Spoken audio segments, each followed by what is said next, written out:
So for all my Apple users, this video you are going to find very helpful. Yes, over the last couple months, and matter of fact, over the last year, Microsoft has been making a lot of updates to how their whole cloud storage system works.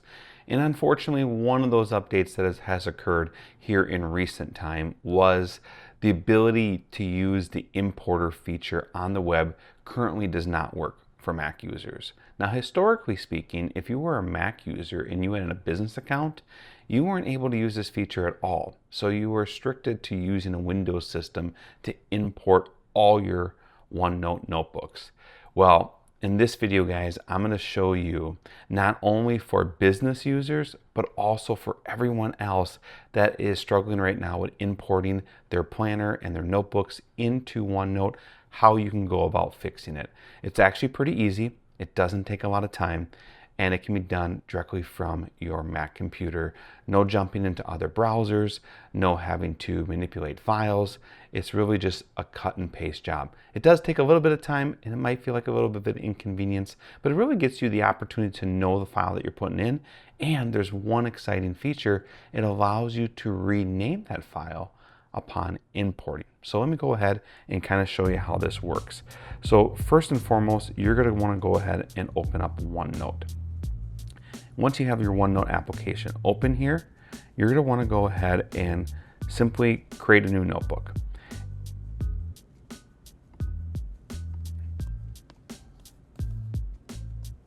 And you can go ahead, once you create that new notebook, you can choose any color, and the part that I love best is you can actually name it any new name that you would choose to name it. So for a lot of people out there that want to have their name in their planner year, this is an opportunity for you to do that, and it will not mess with any of our hyperlink features. So it's kind of a win-win a little bit, even though it feels like a little bit of a loss.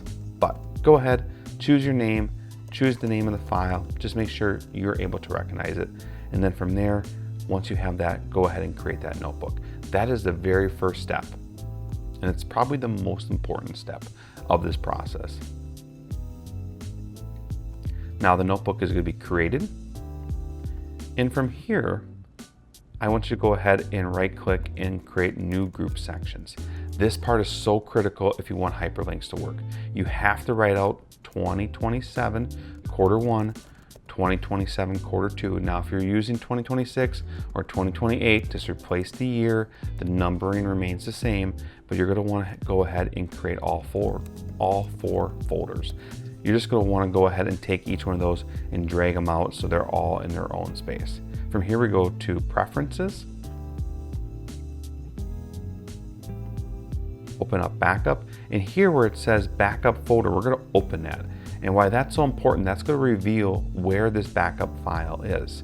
Now from here, you're going to see all the folders of all the notebooks you've already had. We're going to go ahead and create a new folder. Now you can choose to name this name of this folder the identical name of your notebook, just so you have that. I'd probably recommend you don't do that, because once you create the new notebook, it's going to create a backup. I also would recommend that if you use the name, maybe do like an underscore or something, because it's going to make the next step a lot easier, because it's going to put everything at the top of the folder. So if you've been using OneNote for a long time like I have, you're going to see I have tons of notes. So I'm just going to do a relatively similar name, just so I don't confuse my other notebooks, for at least for this demo. But you can do as you wish. It's not going to affect how the notebook appears in OneNote. It's only going to help you locate where these backup files are.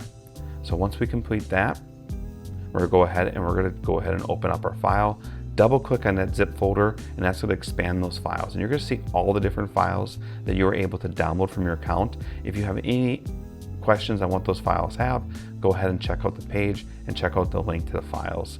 But right now we're going to go ahead and take those files of the notebook of our choosing, select them all and hit copy, and then jump over to that folder, right click and hit paste. And all of those files should simply copy over. The key is to make sure you have that .1 file and then the folders that represent the same structure as the notebook. Now from here, we're going to go back to OneNote. We're going to close that dialog box. We're going to change to our other notebooks, and we're going to choose the notebook that we just created. Okay, and from here, we're going to go to File. We're going to go Open Backups. Now from here, you're going to see it right there. It says backups. Go ahead and click on backups and then locate that folder that you created. And you can see why if you had a folder that had an underscore, it'd be at the top of the list, and that would make that a little bit easier for you. But in my case, I put 2027, so it's at the bottom. And then I'm going to see that all of those files now look like notebook files. And the very first thing is click the very first file, OneNote file in there, select this file, and then go ahead and hit open.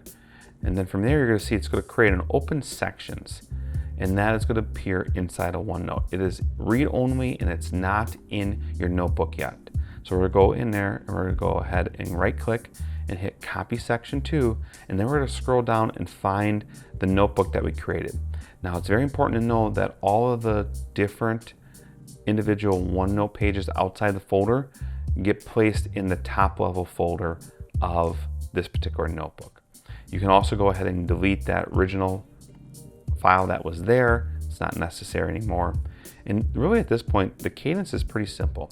You're going to go through and you're going to take each one of these files, jump into a folder, go ahead, open up that folder, and it'll have that section open.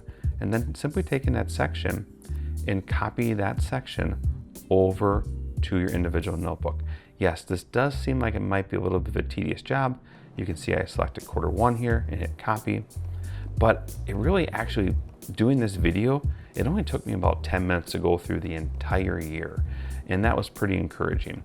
So I'll just kind of show you, you're just repeating this process over and over, picking a section, picking a month, dropping it in there. You can either do all the one pages first and kind of build a top down, or you can go in and do each of the quarters and drop in each month.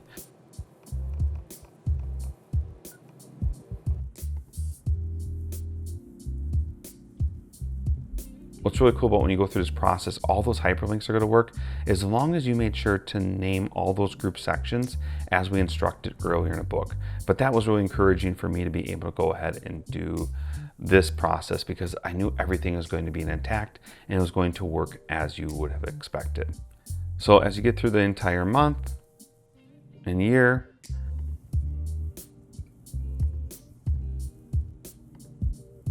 loading December here, copying December over. Now you're going to have also a list of a lot of open sections on this particular part of your notebook. Just go ahead and right click on each one of those sections and close each one of those sections that you had open from the copy and paste. It's just going to clean things up and it's not going to create any confusion later when you're trying to use your new notebook.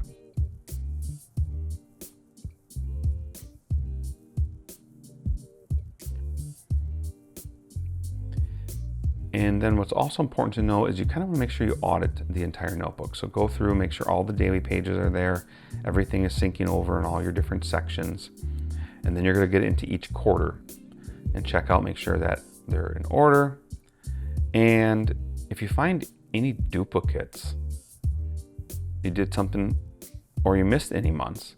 First, if you have duplicates, right click, just delete that section from it. Not gonna hurt anything. But if you have any missing sections, go back to the backup, find that particular section, in this case it was September, and right click and copy that over and put that right back in that section folder as well.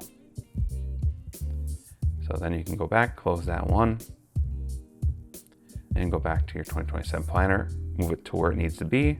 In this case, it is alphabetically correct, but if it was not, you could slide that and move it. And not necessarily alphabetically correct, but chronologically in order. And yes, all those hyperlinks are working just as we expected. And you're going to notice that the entire notebook is there. It's also syncing, and this is so important to know because as you go ahead and you allow this to sync, you do have the ability to start opening this up on other devices. I would highly encourage you to just give it a little bit of time before you do so, just because we want to make sure we get everything synced to the cloud correctly. And then at that point, once it's done syncing on the computer that you did this on, you can go ahead and open it on other devices. And to do that, folder, hit the back button, click on more notebooks, and you're going to see right there in those recent documents is that planner folder you made. Click on that, it's going to open the link, and all your files are going to start syncing over. That is how you go about installing your OneNote notebook in this new world that we currently live in. Maybe this is what the future holds for us. Maybe Apple is working on a better opportunity besides the importer feature. Regardless though, this is a way that you can feel very confident about being able to install your digital planner into your Apple. And for those that have business accounts, this is a new frontier, a new opportunity for you to explore using the Key to Success Planner on your Apple device across your business account. I hope this was helpful. That's one thing we here at Key to Success try to do with all of our programming. It's not just about helping you be productive and learning about how to use this tech, but also providing you support. A lot of people can go out on the Etsy and try to find these items, but there's nobody behind it. I'm the real individual. There's a real team behind me, and we're here to support you through this planning journey. If you learned one thing or you know a colleague that might need this opportunity, go ahead, like, and share. And if you could, go ahead and subscribe to our channel for more of the latest information. I'm Branden Bodendorfer, creator and founder of Key to Success Planner, and Lord willing, I'll see you in the next video.